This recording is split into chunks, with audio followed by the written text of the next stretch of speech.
ఈరోజు ఓఫ్ for today కార్యక్రమానికి స్వాగతం. ఈరోజు మన మధ్య ముఖ్య అతిథి ఉన్నారు. వీరు గెర్క్ హోస్రా గారు. వీరు కూడా హాలాండ్లో ఉన్నటువంటి ప్రాంతంలోనే పరిచయం చేస్తూ ఉన్నారు. వీరు ఒక సంఘమునకు కాపరి అయి ఉన్నారు. ఫుల్ గాస్పల్ సంఘమునకు. అవును, Full Gospel Pentecost. Full Gospel Pentecost. ఈరోజు వీరు మన యొక్క అతిథి అయి ఉన్నారు. ఆయన గురించి మనం తెలుసుకుందాం. ఈ యొక్క కార్యక్రమం ప్రారంభించక మునుపు ఈ యొక్క కార్యక్రమం పూర్తిగా దేవునికే సమర్పిస్తూ ఉన్నాము.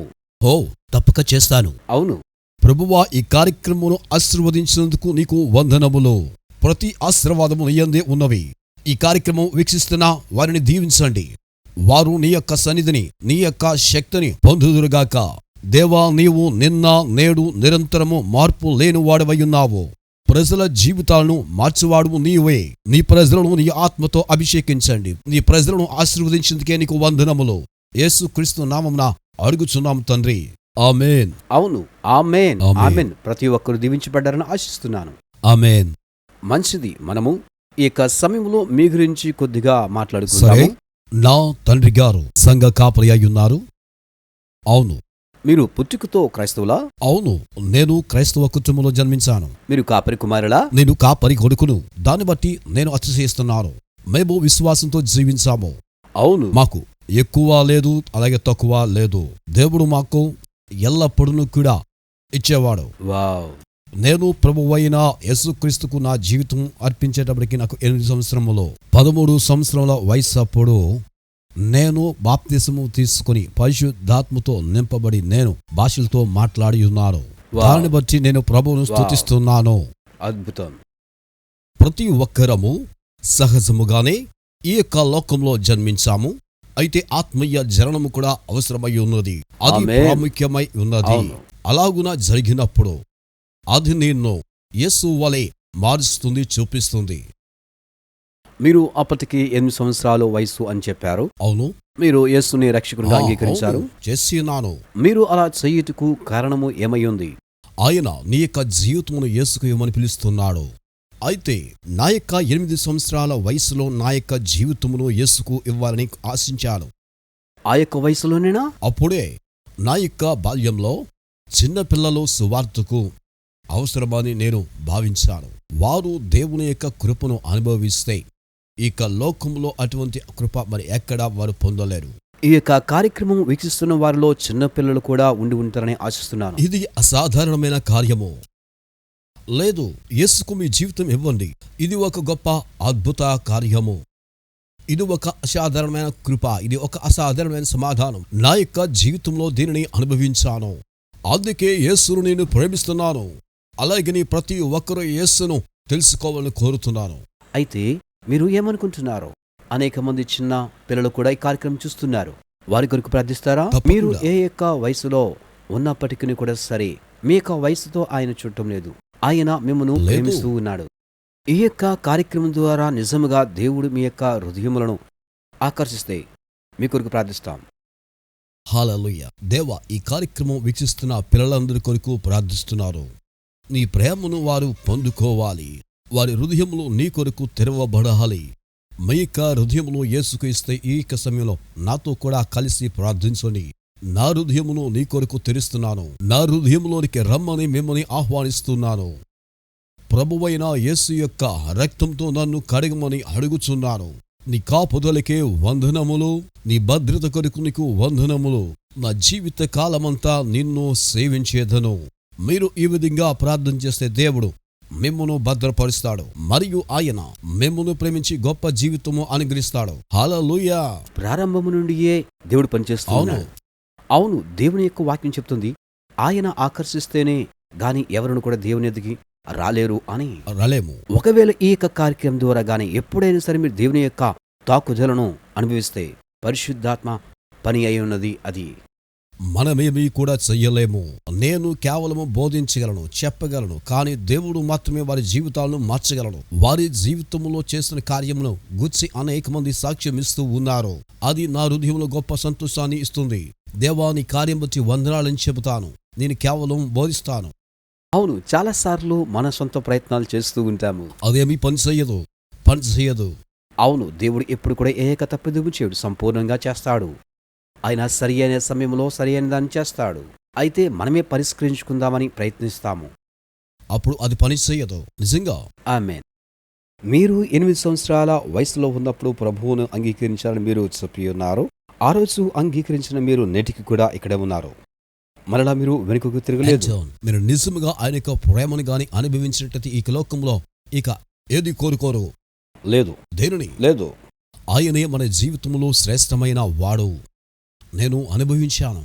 నా యొక్క జీవిత కాలమంతా కూడా నేను ఆయన యొక్క ప్రేమను అనుభవించి ఉన్నాను. దేవుని కృప అలలుగా నా పైన కుమ్మరించబడి ఉన్నది. మంచిది, మీరు దేవుని యొక్క కృపను మరియు ప్రేమను చక్కగా అనుభవించినారు. నిజము. ఆయన యొక్క ప్రేమను అనుభవించట నిజంగా చాలా ఆశ్చర్యకరం. అవును. తండ్రి కుడిపార్శ్వమున ఉన్నటువంటి యేసు కుడిపార్శ్వమున మనము ఉంటాము.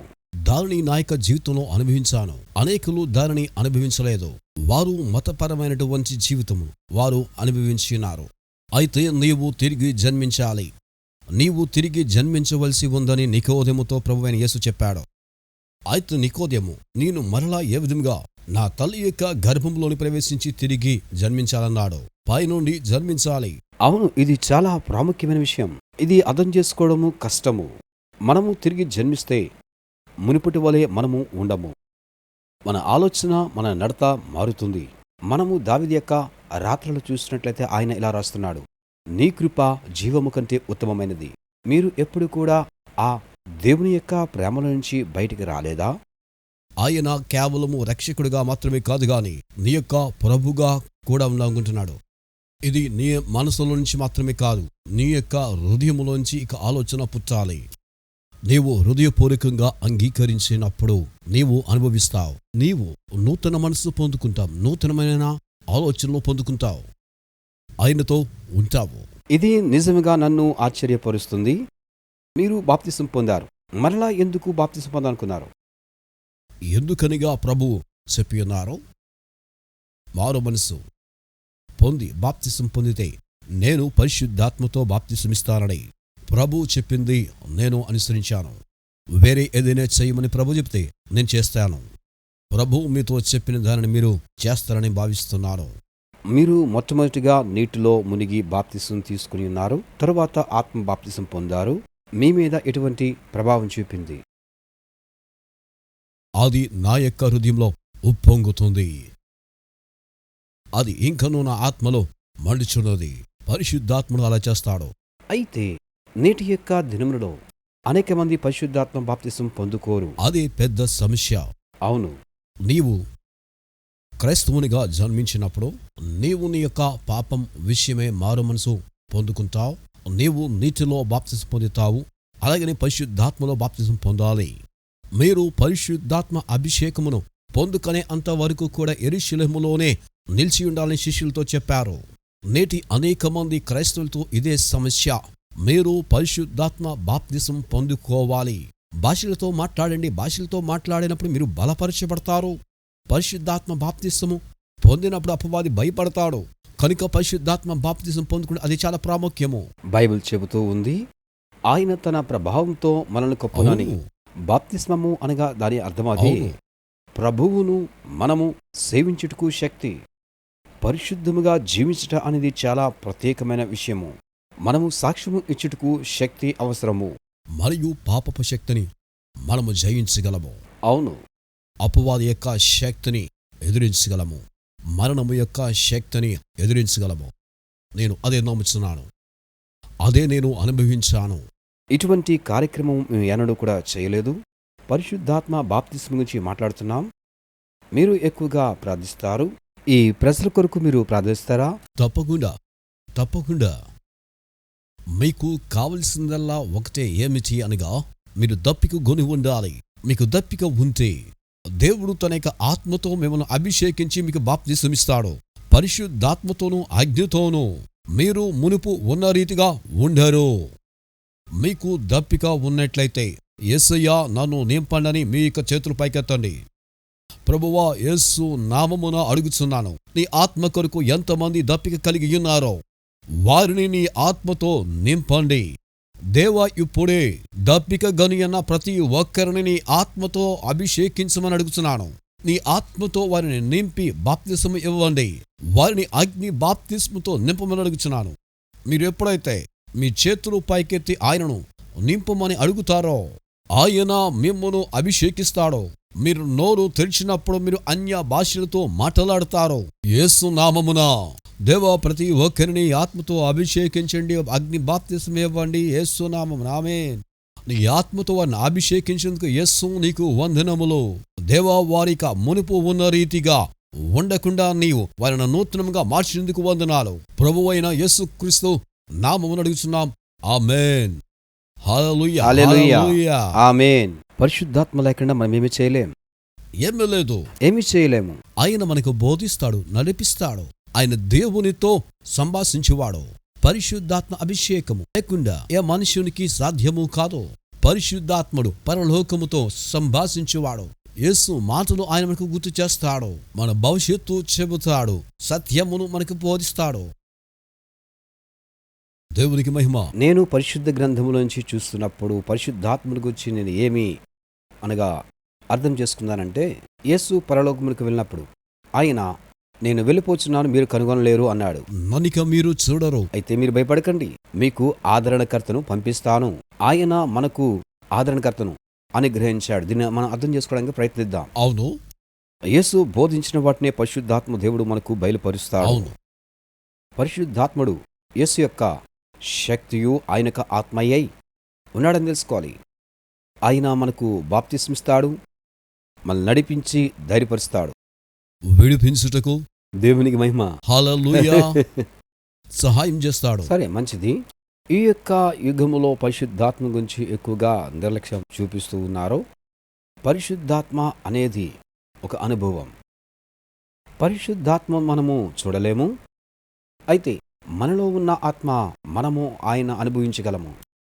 ఆయన మీరు నా వారని ఆయన చెబుతూ ఉన్నాడు. మనము దేవుని పిల్లలమని పరిశుద్ధాత్మ మనతో సాక్ష్యమిచ్చుచూ ఉన్నాడు. హల్లెలూయా. ఇది నిజంగా చాలా అద్భుతమైనది. నేను ఇప్పుడు యేసుకు చెందినవాడిని. నేను బైబిల్ చదువుతున్నాను, ప్రార్థిస్తున్నాను. నేను ఆయనకు చెందినవాడిని. నేను దేవుని సంబంధిని, నేను దేవుని కుమారుడనై ఉన్నాను. పరిశుద్ధాత్మను లేనటువంటి వారు మనము బుద్ధిహీనులమని అనుకుంటారు. అయితే ఆత్మను అనుభవించినప్పుడు నీ అంతరంగంలో శక్తిని పొందుకుంటావు. మీకు తెలిసిన పరిశుద్ధాత్ముడే సంఘమును ఎక్కువగా బలపరుస్తూ ప్రోత్సహిస్తున్నాడు. వారు పరిశుద్ధాత్మ యొక్క శక్తిని చూచియున్నారు. నేను చెబుతున్న విషయాలు మీరు తెలుసుకోవాలని ఆశపడుతున్నాను. వారు ఇలా చెప్పి ఉన్నారు, మాకు శక్తి కావాలి, నాకు శక్తి కావాలి. అయితే చూడండి, వారు తిరిగి జన్మించబడిన క్రైస్తవులు కారు. అది యేసులో ఉన్నటువంటి ప్రతిఫలము. మనము తిరిగి జన్మించాలి. మనము దేనిలో నడుస్తూ ఉన్నామో తెలియకపోవడం చాలా విచారకరము. యేసు శక్తిలో నడవాలి. శక్తిని వెతకవద్దు, యేసును వెతకండి. స్వస్థతను కాదు, స్వస్థపరిచేవాడిని వెతకండి. ఓ అవును. విడుదలను కాదు, విడుదల ఇచ్చేవాడిని వెతకండి. హల్లెలూయా. దేవునికి మహిమ. ఆమేన్. మంచిది.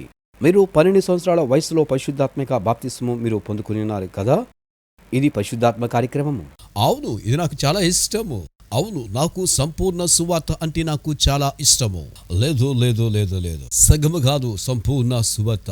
పరిశుద్ధాత్ముడు తండ్రి అయిన దేవుడు యేసుక్రీస్తు వారు బోధించిన వాటిని, తెలియజేసిన వాటినే పరిశుద్ధాత్ముడు కూడా మనకు తెలియజేస్తాడు, బోధిస్తాడు. మీరు పరిసరీలో ఉన్నారు. మీ జీవితంలో ఏం జరిగింది? మీకు ముందుగానే సంఘం ఏర్పరచబడిందా? లేదు, 20 సంవత్సరాల వయసులో ఇది ప్రారంభమైంది. మొట్టమొదటిగా సంఘంలో నేనొక యూత్ లీడర్గా ఉండి ఉన్నాను. నేను అప్పుడు యూత్ లీడర్గా ఉంటూ ఉన్నప్పుడు అనేకమైన సంఘములో కార్యకలాపాలు నేను చేస్తూ ఉన్నాను. సాయంత్రపు వేళలో మేము పట్టణంలోనికి వెళ్ళేవారము, సువార్త చేసేవారము, వీధి సువార్త కూడికలు నిర్వహించేవారము. నాకు వీధి సువార్తలు అంటే చాలా ఇష్టము. అయితే నాకు 25 సంవత్సరములు వచ్చినప్పుడు నేను సంఘ కాపరిగా నియమించబడ్డాను. ఇప్పటికీ నేను 25 సంవత్సరం నుండి సేవలో ఉన్నాను. అదే సంఘమా? అవును, అదే సంఘంలో. ఆ సంఘాన్ని మీరు ప్రారంభించారా, వేరొకరిదా? లేదు, ఆ యొక్క సంఘమును నేను అయితే నిర్మించలేదు, కానీ హాస్బర్గ్ కాలంలో అది ప్రారంభించబడింది. ఈ యొక్క సంఘము స్థాపించబడి ఇప్పటికీ 60 వసంతములు అయింది. ఒక సువార్థకుడు ప్రారంభించాడు. యూత్ పాస్టర్గా మీరు సేవ ప్రారంభించారా? అవును. అప్పటికి మీకు వివాహం అయిందా? నేను 20 సంవత్సరాల వయసప్పుడు వివాహం చేసుకున్నాను. ఆమె అందమైనది. దేవుడే ఆమెను మీ జీవితంలోనికి తీసుకుని వచ్చాడా? ఆమెను నేను యూత్ మీటింగ్లో చూసి ఉన్నాను. మొదటిసారిగా మేము ఒకరినొకరు చూసుకున్నాము. వెంటనే అప్పుడే నేను నా తల్లితో చెప్పి ఉన్నాను, ఈమెనే నేను వివాహం చేసుకుంటాను అని చెప్పాను. అప్పటికి నాకు 16, ఆమెకు 15 సంవత్సరాలు. అయితే నేను 20 సంవత్సరాల వయసు వచ్చి చేసుకున్నా, ఆమెకు 19. దేవుడు మాకు 4 పిల్లలను ఇచ్చి ఉన్నాడు. 7 మనవల్లో. అద్భుతం. నేను దీవించబడ్డాను. మంచిది. పిల్లలు అందరూ కూడా సంఘమునకు వెళ్తూ ఉన్నారా? వారు సంఘానికి వెళ్తారు. ఇది ప్రాముఖ్యం కదా? ప్రాముఖ్యమే. అవును, మన యొక్క స్వాస్థ్యమును మన యొక్క పిల్లలతో పంచుకుంటూ ఉంటాము. అయినప్పటికీ వారే సొంత నిర్ణయాలు తీసుకుంటారు. నేను బలవంతము చేయను. గిర్కే, ఇప్పుడు మీరు సంఘమునకు కాపరిగా ఉంటున్నారు. అవును. మీ యొక్క సంఘ పరిసరి ఎలా ఉంది చెప్పండి. మొదట మీరు యూత్ పాస్టర్గా, తదుపరి పాస్టర్గా వచ్చారు. అవును, కానీ వారు అడగలేదు. అనేకమైన పర్యాయములు వారు అడిగారు, కానీ నాకు నా దేవుని పిలుపు తెలుసు. అలా జరిగింది. మీరు చేసింది చాలా ప్రాముఖ్యము. అవును, దేవుని పిలుపు. వృత్తి కాదు. ఇది ఉద్యోగము కాదు, ఇది నా పని కాదు, ఇది దేవుని యొక్క పని అయ్యున్నది. దేని కొరకు దేవుని సేవ చేయవద్దు. అలా చేయుట చాలా కష్టమైన పని. అవును. నీవు నిలబడితే దేవుడు బలపరుస్తాడు. దేవుడు నిన్ను బలపరిచి అనేకులకు దీవెనిగా మారుస్తాడు. ఇప్పుడు ప్రజలకు ఇంటర్నెట్ ఉన్నది కనుక వారు ప్రతిదీ ఇంటర్నెట్లోనే వారు చూస్తూ ఉన్నారు. మీ యొక్క సర్వీస్ కూడా ఇంటర్నెట్లో ఉంటుందా? మీ పరిచర్య నిజమా కాదా అని తెలుసుకోవచ్చు. మనకి ఇంటర్నెట్తో కొంచెం కాంపిటీషన్ ఉంది. అది నిజమే, కానీ మనం కేవలం పాత్రలమే. అందరము పాత్రలమై ఉన్నాము. పరిశుద్ధాత్మతో నింపబడితే దేవుడు నడిపిస్తాడు మనల్ని. మన యొక్క ఆలోచనల కంటే దేవుడు అధికమైన కార్యాలు మన ద్వారా జరిగిస్తాడు. నిజంగా ఇది నా అనుభవము. దేవునికి కృతజ్ఞుడును. యేసు నిన్ను ప్రేమిస్తానని చెబుతాను. నా ద్వారా సమస్తమును జరిగించేవాడు ఆయనే. బైబిల్ చెప్తున్న దీని గురించి ఎప్పుడు నేను ఆలోచిస్తూ ఉంటాను. నేనే మార్గమును, సత్యమును, జీవముని యేసు చెప్పినారు. యేసే మార్గము, సత్యము, జీవమైతే ఆ యేసు నాకు కావాలి. ఆయన అవసరం ఉంది. నిజమే. యేసు లేకుండా మీరు జీవించలేరు. యేసు మీలోనికి వచ్చినప్పుడు మీరు నిజమైన జీవితమును అనుభవిస్తారు. మీరు నన్ను కలిగి ఉంటే మీరు తండ్రిని కూడా కలిగి ఉన్నట్టే అని యేసు చెప్పాడు. అవును, అవును, అన్నీ కలిగి ఉంటావు. నువ్వు ఎప్పుడైతే యేసును అంగీకరిస్తావో అప్పుడే నీ నిత్య జీవితం కూడా పొందుకుంటావు. పరలోక జీవితం, దేవునికి మహిమ. పరలోకంలో యేసుతో కూడా మనము సింహాసన ఆసీనులై ఉంటాము. దేవునికి మహిమ. ప్రభువైన యేసుక్రీస్తు వారు ఒక్కరు మాత్రమే మరణము మీద, జీవం మీద అధికారమును కలిగి ఉన్నాడు అని చూపించాడు. పునరుత్థానం ద్వారా నిరూపించి ఉన్నాడు. మరి ఏ యొక్క మతములో కూడా పునరుద్ధానమును గూర్చి చెప్పబడి లేదు. వారందరూ కూడా సమాధిలో నేటికిని ఉన్నారు. అయితే యేసు మరణం నుంచి పునరుద్ధానుడయ్యాడు. ఆయన మరణము మీద విజయమును పొందియున్నాడు. ప్రజలు దీనిని తెలుసుకోవాలి. మరణము ముగింపు కాదు. మరణము మరొక జీవమునకు నాంది. ఈ యొక్క లోకములో ఏమైతే మనం విత్తుతామో దాని యొక్క ప్రతిఫలమును మనం పరలోక రాజ్యంలో చూడబోతూ ఉన్నాము. మీరు మీ యొక్క జీవితమును యేసుకు అప్పగించినప్పుడు మీరు యేసుతో కూడా ఉండవచ్చును. నేను జీవించి ఉన్నాను అంటే యేసు నాలో జీవిస్తున్నాడు గనుక అదే నా రహస్యం. నేను కాదు, ఆయనే. నేను సేవకుని, ఆశీర్వదించబడ్డాను. అనేక మంది ప్రజల జీవితాలు మార్చబడ్డాయి. ఓ, మీరు ఆలకించారా అని అడిగితే వారు చెబుతారు. వారు చెప్పే మాట ఏమిటనగా, ఓ, ఏదో మేము ఆలకించి ఉన్నాము అంటారు. దేవుడు మంచివాడు. సంఘములో ఉన్న ప్రజలు మంచివారు. మీరు విన్నారా? దేవుడు మంచివాడు. వ్యతిరేకమైన వాటి కాగిన పాజిటివ్ వైపు మీరు చూడండి. ఆయన వైపు మనం చూడాలి. అవును, దేవుడి మీ హృదయంలో ఉంటే మీరు మార్చబడ్డారు. మీ భార్య కూడా పరిచర్యలో కొనసాగుతూ ఉన్నదా? అవును, చాలా ఆశీర్వాదము. అవును, ఆమె కూడా సేవలో ఉంది. ఆమెను బట్టి దేవునికి వందనములు చెల్లిస్తూ ఉన్నాను. ఒక పెంతెకోస్తు కాపరిగా ఈ యొక్క రోజు ఈ కార్యక్రమమును వీక్షిస్తున్న ఇండియా, పాకిస్తాన్, హాలండ్ ప్రజల కొరకు ప్రార్థించండి. దేవుడు సృష్టికర్త. ఆయనే సృజించాడు. ఆయనను ఆరాధించుటకు ఆయన మనను సృజించాడు. తన కొరకు ఆయన మనలను కలుగజేసి ఉన్నాడు. ఆయన కొరకు మనల్ని చేశాడు. ఆంటోన్, బైబిల్ చెబుతుంది, ప్రభునందు ఎల్లప్పుడూ ఆనందించుడి అని చెప్పుచూ ఉన్నది. నేను ఎలా ఆనందించగలను? నా యొక్క పరిస్థితులు ఒకసారి మీరు చూడండి. ఎలా ఆనందించగలను? మీ పరిస్థితులు బట్టి ఆనందించమని బైబిల్ చెబుతలేదు. ప్రభునందు ఎల్లప్పుడూ ఆనందించుడని బైబిల్ చెబుతూ ఉంది. మీ పరిస్థితులు ఏమైనప్పటికీ మీరు ప్రభువు నందు ఆనందించుడి. ఆయన మిమ్మును హెచ్చిస్తాడు. ఆ పరిస్థితుల నుంచి మిమ్మును అదే తప్పిస్తాడు. రహస్యము. నిజంగా ప్రతి పరిస్థితిలో మీరు దేవుని స్తుతిస్తారు. అవును, అది పరిస్థితులను మార్చదు కానీ అది మిమ్మల్ని మారుస్తుంది.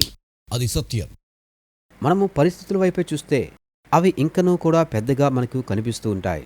అలా కాకుండా మనము దేవుని వైపు మనం దృష్టి సారిస్తే భూమి ఆకాశములను కలిగజేస్తున్న దేవుడు మన యొక్క పరిస్థితులను మార్చి మనకి శక్తిని అనుగ్రహిస్తాడు. ఆ ఆత్మీయ జీవితం దేవునిలో మనం ఆనందించటం, ఆయనతో మనము కలిసి ఉంటాం. మంచిది. ప్రజల స్వస్థత కొరకు ప్రార్థించండి. తప్పకుండా మరియు రక్షణ కొరకు చేద్దాము. ఆమేన్. ప్రభువు స్వస్థపరిచేవాడని నమ్ముచున్నాను. బాగు చేసేది మేము కాదు, దేవుడే చేస్తాడు. ఆయన మిమ్మును తన యొక్క స్వస్థపరచు శక్తితో తాకుటకు ఇష్టపడుతున్నాడు. యేసునందు విశ్వాసము ఉంచండి. రండి, యేసునందు విశ్వాసము ఉంచండి. మీకు ఎక్కడైతే రోగముందో అక్కడ మీ చేతులు ఉంచండి. దేవుడు మిమ్మును తన యొక్క శక్తితో మిమ్మల్ని తాకి స్వస్థపరుస్తాడు. సరే, నేను ప్రార్థిస్తాను. దేవుడు మిమ్మల్ని స్వస్థపరుస్తాడని నేను నమ్ముచున్నాను. ప్రియ సహోదరుడా, ఆయన నిన్న నేడు నిరంతరము మార్పు లేనివాడయ్యున్నాడు.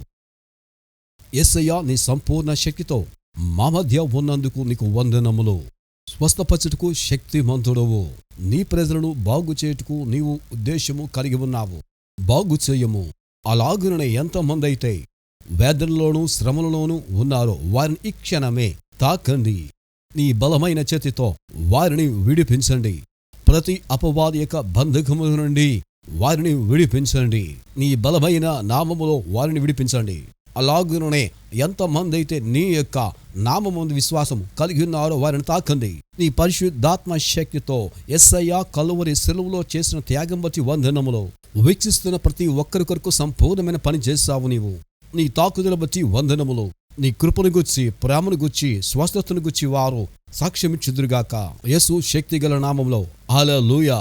ఆమేన్, ఆమేన్, ఆమేన్, ఆమేన్. ఈరోజు మీరు స్వస్థతను పొందుకోండి. మీ యొక్క జీవితంలో ఎటువంటి వ్యత్యాసం ఉన్నప్పటికీ కూడా వాటినన్నిటి కూడా ఆయన మారుస్తాడు. లేదు, ఒక మాట పలికితే అది సరిపోతుంది. ఇప్పుడే ఆయన అవును. స్తుతించండి. దేవునికి మహిమ కలుగును దేవునికి గాక. మహిమ. హల్లెలూయా. యేసు వందనములు. ఆయన అద్భుతమైన నామము గలవాడు. ఆయనే రక్షకుడు, యజమానుడు, ప్రభువు. ప్రతి ఒక్కరిని పరిశుద్ధాత్మలో బాప్తిసం ఇచ్చేవాడు. లోక సంబంధముగా మనం మాట్లాడకూడదు. ఆయనతో మనము మాట్లాడాలి. ఆయనతో మాట్లాడండి. నీ అవసరం ఆయనతో చెప్పండి, ఆయన వింటాడు. యేసు సజీవుడు. మనము మృతుడైన వారిని మనము ఆరాధించట్లేగానే సజీవమైన దేవుని ఆరాధిస్తున్నాం. పరిశుద్ధాత్మ ద్వారా కార్యం చేస్తున్నాడు. మీరు యేసుని గురించి ఆలకించకుండా ఈ రోజు వరకు ఉంటే, మీకు నిజంగా ప్రభువైన యేసుక్రీస్తు వారు తెలియక ఉండినట్లయితే ఈరోజే ప్రభువైన యేసుక్రీస్తును మీ యొక్క రక్షకునిగా మీరు మీ యొక్క హృదయంలోనికి అంగీకరించండి. మీ హృదయంలోనికి రమ్మని ఆహ్వానించండి. నాతో కలిసి ప్రార్థన చేయండి. ప్రభువైన యేసు, నేను ఈ సందేశం ఆలకించాను. మిమ్మల్ని తెలుసుకోవాలనుకుంటున్నాను. నన్ను రక్షించే రక్షకుని, స్వస్థపరిచే యేసును నేను తెలుసుకోవాలనుకుంటున్నాను. మిమ్మల్ని తెలుసుకోవాలనుకుంటున్నాను నాయన. నా యొక్క పాపముల కొరకే నీవు సిలువలో మరణించావని నేను నమ్ముచున్నాను. నా పాపములు క్షమించండి దేవా. నేను నీ ఎదుకు వస్తాను. మీరు నా యొక్క హృదయంలోనికి రండి, నాలోనికి రండి. నా జీవితం మీకిస్తాను. నా జీవితంలో నీకు ఇస్తున్నాను. నా హృదయంలోనికి వచ్చి నా యొక్క జీవితంలో మీరు పరిపాలించండి. నా యొక్క జీవితంలో నేను అనుదినము నేను నిన్ను సేవిస్తాను. నా కన్నులు తెరవండి. నేను చూచినట్టు నా కన్నులు తెరవండి. నేను నిన్ను తెలుసుకోవాలి. నీ సేవకునిగా ఉండాలి. యేసు నామమున అడుగుచున్నాము. ఆమేన్, ఆమేన్, ఆమేన్. హల్లెలూయా. దేవునికి మహిమ కలుగును గాక. దేవునికి మహిమ కలుగును గాక. దేవునికి మహిమ. ఆయనను మనం స్తుతిద్దాం. ఎందుకనగా ఆయన మాత్రమే మన యొక్క స్తుతులకు అర్హుడు. Oh, how I love Jesus. Oh, how I love Jesus. Oh, how I love Jesus. Because he first loved me. హల్లెలూయా. ఆమేన్, ఆమేన్. వందనాలు. మీకు చాలా వందనాలు. ఎందుకనగా ప్రజలకు దేవుని అవసరము ఉన్నది. మీరు సమాధానంగా ఉండండి. దేవుడు మీకు తోడుగా ఉండునుగాక. ఆమేన్, ఆమేన్. మరొకసారి మరలా మనం కలుసుకుందాం. Hallelujah.